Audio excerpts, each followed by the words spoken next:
made it! Yeah. Welcome to my latest experiment. This is a big one, the one I've been waiting for all my life.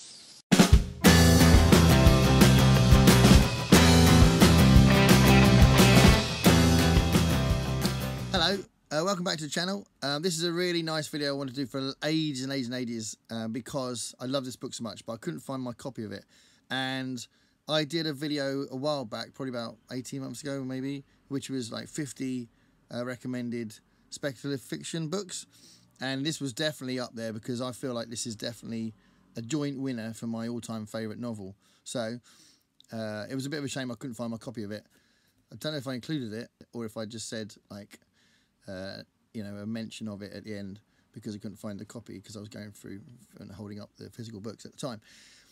But this book really means a lot to me. I think it's incredible. It is a very famous book and it's an award-winning book. So some of you might have read this already, but I wanted to highlight this book and talk about it in a review. And it's Flowers for Algernon, Daniel Keyes. Daniel Keyes. He only wrote, I think it's 8 novels. He didn't write masses of novels. And this is massively the most famous one. So the others are nowhere near as famous as this. And it's had a huge influence. There are other stories and books with a similar premise, but this is just so beautifully written. It's very, very, it's just, oh, it's so good. It started off as a short story. In 1958, Daniel Keyes wrote a short story that went into the magazine of the magazine of fantasy and science fiction at the time, and it was already applauded as a short story. So it won the Hugo Award in 1960 for best short story. So then he was approached to make it into a full novel, which he did, which is this, and that came out in 1966. And this novel won the Nebula Award in 1966. It was a joint winner with Samuel Delaney's Babel 17, which I read Babel 17 about a year ago. Didn't like it, so I might read it again, I don't know, but really couldn't get on with it. I've read other things by Samuel Delany in the past. Nova I remember reading, and a few other bits. But Babel 17 I was really excited about, but didn't really like the way it was written. But there we go, joint winner with this one, joint Nebula Award winner in 1966. Absolutely brilliant book. So, what is it and why is it so good?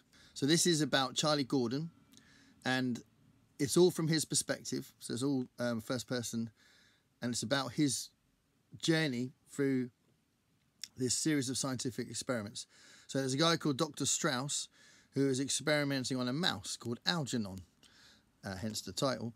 And Algernon is having these experiments to increase his intelligence, and Charlie is a 32-year-old man who has special needs, and he can feel it. He knows, he's aware that he doesn't relate to people in the same kind of way. His life at work is very complicated. There's a bit of bullying going on. He's definitely treated differently at work, and that's really done well in the book.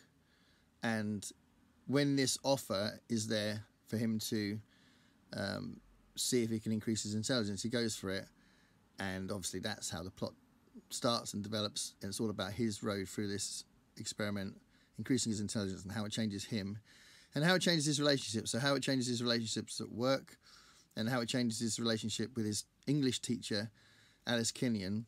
That's a big part of the book. I'd say that was probably the central part of the book, his relationship with Alice, and obviously what it really does when he goes through these experiments.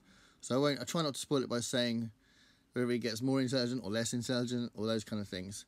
But it's really compelling, and it explores what intelligence is and how it affects us, and how you can be empowered by intelligence, and you can treat other people differently because of how you see yourselves and how you get treated differently as well. And Alice totally treats him differently through the book, different stages, and Dr. Strauss has a different attitude to him. His workmates have a different attitude to him. Everybody in the book treats him differently through the series of experiments that change him. And it's, if you haven't read it, it really is beautifully written. And I'll never forget, genuinely, you have these moments sometimes when you read books, and there's some things you never forget, like obviously the ending of Mice and Men and stuff like that. Great moments in literature that you don't never forget. And I'll never forget the moment towards the end of the book when there's a huge change, without spoiling anything, and it's actually the spelling of the words. I don't want to be a spoiler, but the spelling of the way it's written is the only evidence of the change, and it's just heartbreaking, and it's just so powerful.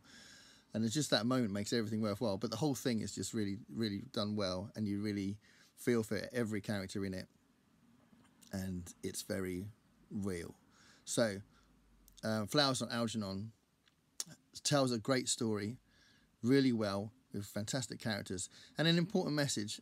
Apparently, Daniel Keyes was influenced by when he taught people with special needs before he wrote this, which I think is fascinating, because I've done that myself. One of the jobs I've had is being a one-to-one tutor for a special needs girl that should have been. I sort of spoke to her parents very often, and I just said I wasn't sure that she was right for mainstream and schooling, and she was in a year 2 class. Her age was year 4 age. She was in a year 2 class, but she couldn't respond to her name. Her motor skills were really limiting, and she couldn't really respond to anything. And I think there's a fantastic special needs school in Portsmouth, the Mary Rose School. Shout out to the Mary Rose School, they're amazing. And I managed to get them to allow me to take her to that school twice a week, and she really did respond to that. They had the sensory room, which she loved. And that kind of experience is really teaches you a lot about the people. I mean, this is her experience was her situation was much more extreme than Charlie's in this book. But the whole issue of mainstream schooling versus special needs schooling is part of what inspired Daniel Keyes to write the book, and I think that's really interesting because it is a big question. And my sister has Down syndrome and autism and all sorts of things, and there's been a long, when she was, I mean, she's 28 now, but when she was young, that was a big issue about whether what school she should be in, and what school she was allowed to be in, and all those kind of things. And the whole issue is really complex and important, and the way that they socialise, where the way they are able to socialise with others is obviously a big part of schooling. And schools are as important for the social aspect of schooling as they are for the educational side of it. People that get homeschooled because the parents want to homeschool them, they are preventing them from doing the social side of schooling. So it's a really important thing to think about as parents and as educators and as people that might have an influence on the education system or on the decisions that get made about who gets educated where. So it's a very, very important subject, and also just the way that we just interact with people, because obviously in this book, which again his situation is not as extreme as the people I've just talked about that are in my personal life, but his situation, a lot of time is spent in the book talking about him at work with his workmates, and the way they treat him is crucial to thinking about how do you treat people that aren't the same as you, that have a different way of looking at the world, different way of understanding the world, different way of processing what's happening around them, different way of communicating to people. Because that idea of processing things, of communication especially, is key to what makes people different when they do have special needs. Like I said, the girl that I was working with in the school, in the primary school, she could not communicate at all, but also didn't really respond to any communication to her. And I was just trying to improve the absolute basic skills with her while I was in this mainstream school with her. And I know my sister, the biggest problem she's got is speech. And if she spoke well, oh my God, it would change everything. So You can understand some things, absolutely, but I know she gets frustrated, and when she was younger she got really frustrated because you couldn't understand everything. She knew that you could understand everything and all that kind of stuff. So speech and communication in general is so crucial to how lucky we are when we can do that, and how much it can limit you when you can't. So with Charlie in this book, it's not so much the ability to speak, but absolutely it could be about comprehension and about how articulate you are and those kind of things. And once the experiments start changing him in different ways, the added intelligence and articulation and the way that he can process things, all those kind of things, do make him more empowered. And that's a big point that the book's making, that, you know, once you're more confident, your entire relationship with everybody changes, and your sense of yourself and what you think you can achieve and what you think life can offer you.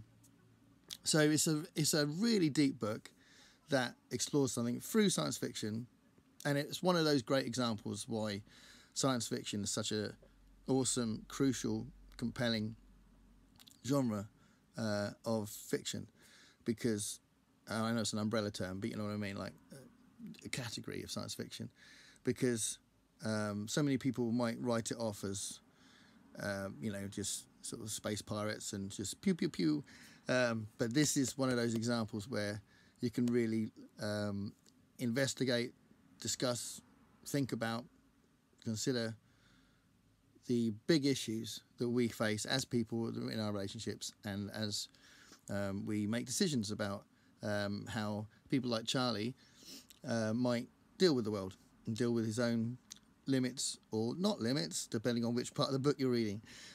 So yeah, I couldn't recommend this enough. I love this book, and as I was saying before, the way it's written is part of how effective it is.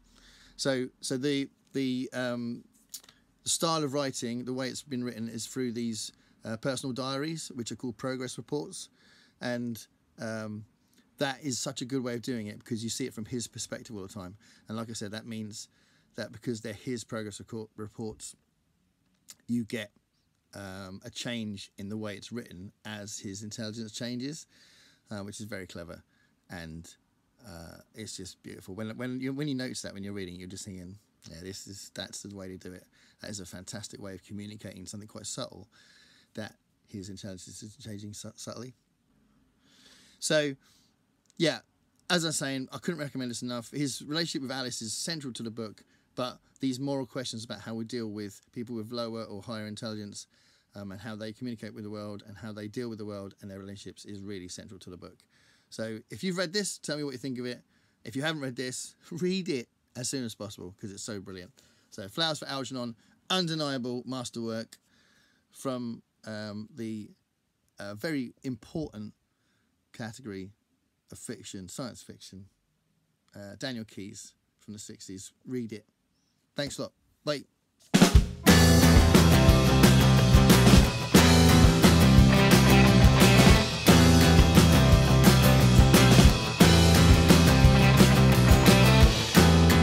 Paint me a picture of what it's like to be you. Sit up on your high chair on the outside looking